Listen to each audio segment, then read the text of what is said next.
नमस्कार। मेरे channel upgrade life every day every way पर आप सभी का स्वागत है। और आज हम एक ऐसे टॉपिक पर बात करने वाले हैं जो खास तौर पर हमारे देश के युवाओं को सतर्क और जागरूक करने वाला है।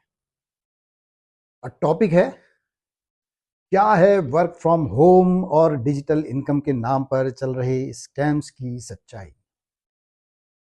आपने भी सोशल मीडिया पर ये एड्स तो जरूर देखे होंगे, घर बैठे लाखों कमाओ, 6 महीने में लाइफ सेट। सुनने में अच्छा लगता है, लेकिन सवाल ये है, क्या ये सच है?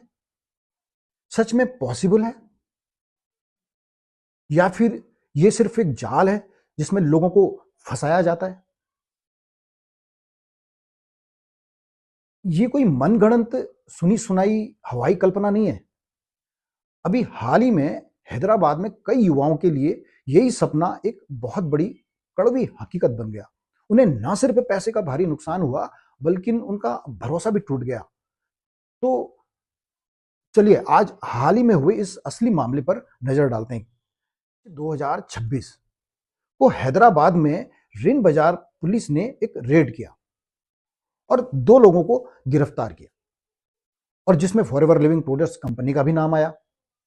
और उससे ठीक एक दिन पहले हैदराबाद की इकोनॉमिक ऑफिस विंग EOW ने भी एक बड़े रैकेट का पर्दाफाश किया और 32 लोगों को अरेस्ट किया, जिसमें क्यूनेट नाम की कंपनी का नाम आया। पुलिस का कहना है कि ये आइसोलेटेड केस नहीं है, ये एक पैटर्न है। उसने MLM की ओर इशारा किया। अब सवाल ये उठता है कि ये लोग इतनी आसानी से पढ़े लिखे युवाओं को अपने जाल में फंसा कैसे लेते हैं?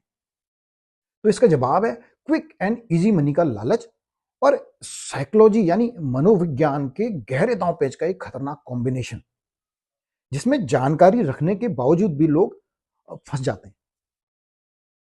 चलिए इसे समझते हैं कि ये सिस्टम काम कैसे करता है। देखो, शुरुआत होती है सोशल मीडिया में बहुत ही आकर्षक विज्ञापनों से, जिसमें luxury lifestyle, big income, car, financial freedom के सपने दिखाए जाते हैं। फिर सीरियसनेस चेक करने के नाम पर 100-200 रुपए रजिस्ट्रेशन फीस ले ली जाती है। इसके बाद अगर आप इसमें आ गए तो फिर प्रोडक्ट खरीदने के नाम पर 10,000, 20,000, 30,000 और मांगे जाते हैं। और इसके बाद शुरू होता है असली खेल। इन इन लोगों को ट्रेनिंग दी जाती है, जिसमें फोकस प्रोडक्ट बेचने पर नहीं, नए लोगों को जोड़ने पर होता है। और यहां ये लोग एक बहुत पावरफुल टेक्निक यूज करते हैं, जिसे संक कॉस्ट फॉलेसी कहा जाता है। मतलब जैसे मैंने 200 रुपए लगा दिए, अब पीछे कैसे हटूं? पिछली रकम वसूलने के चक्कर में और रकम देते जाते हैं और फिर धीरे धीरे इसमें और ज्यादा फंसते जाते हैं। इस साइकोलॉजिकल टेक्निक को ना हर स्कैम करने वाला इस्तेमाल करता है, और लोग जानकारी होने के बावजूद भी इसमें फंसते जाते हैं। सबसे खतरनाक बात यह है कि ये जो यहां चल रहा था, इसमें युवाओं को उनके परिवार से ही दूर कर देते हैं ये लोग। उनसे कहते हैं कि आपके जो पेरेंट्स हैं वो पुराने जमाने की सोच के हैं, तुम्हारा भला नहीं समझेंगे, और उनके ऊपर तुरंत निर्णय लेने का दबाव बनाया जाता है। अच्छा, आखिर क्या है ये मनी सर्कुलेशन एक्ट, जिसके अंतर्गत ये पुलिस एक्शन हुआ? अब इसे समझ लेते हैं आसान भाषा में।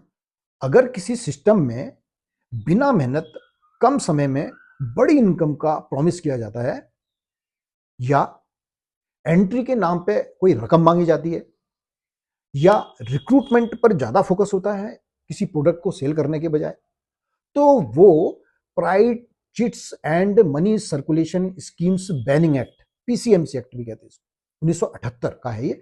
इसके तहत ये इलीगल कैटेगरी में आ सकता है। इसके अलावा लोगों को पैसा लेकर वापस नहीं करना, वो फोन करते हैं तो फिर उनको मिसगाइड करना या उनका फोन ही नहीं उठाना, अगर ये पाया गया तो BNS, भारतीय न्याय संहिता के कानून के अंतर्गत धोखाधड़ी और क्रिमिनल धाराएं भी लगाई जा सकती हैं। मैंने कई लोगों को ये कहते हुए सुना है कि नए लोगों से 200 रुपए की फीस लेना ये तो एक फिल्ट्रेशन का प्रोसेस है, एक हिस्सा है। जो लोग अपॉर्चुनिटी दिखाने में इतनी मेहनत करते हैं और प्रोग्राम देते हैं, उसकी मेहनत के बदले ये उसको लेते हैं। लेकिन एक बात बताओ भाई, जब हम किसी दुकान से सामान खरीदने जाते हैं, कोई टेलीविजन, कोई फोन खरीदते हैं, कोई कपड़े खरीदते हैं, कोई जूते खरीदते हैं, तो वो शॉपकीपर भी तो हमको अपना सामान दिखाने में पूरी मेहनत करता है। तो क्या उसको ये सब दिखाने का पैसा लेना चाहिए अलग से? और क्या वो लीगली पैसा ले सकता है? हाँ, कुछ भी। कुछ लोग ये भी तर्क देते हैं कि जो 200 रुपया लिए जाते हैं ना, उसके बदले में उनको 1 या 2 दिन की ट्रेनिंग दी जाती है। बिल्कुल भाई, आप अपनी ट्रेनिंग सेल करो, कर सकते हो। आप अपना कोर्स बना करके सेल करो, लेकिन उसको साफ साफ बताओ तो। और वो कंज्यूमर के मांगने पर उसका जीएसटी सहित बिल भी तो दोगे ना। और सरकार को भी तो बताओगे कि आप ये कोर्स सेल करते हो, तो उसके लिए जीएसटी में रजिस्ट्रेशन भी तो करवाओगे ना।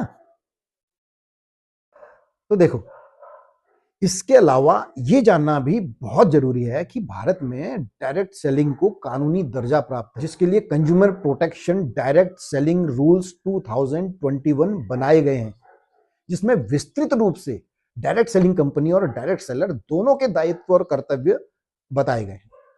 आखिर जो भी किसी वस्तु के लिए पैसा देता है तो वो एक उपभोक्ता ना।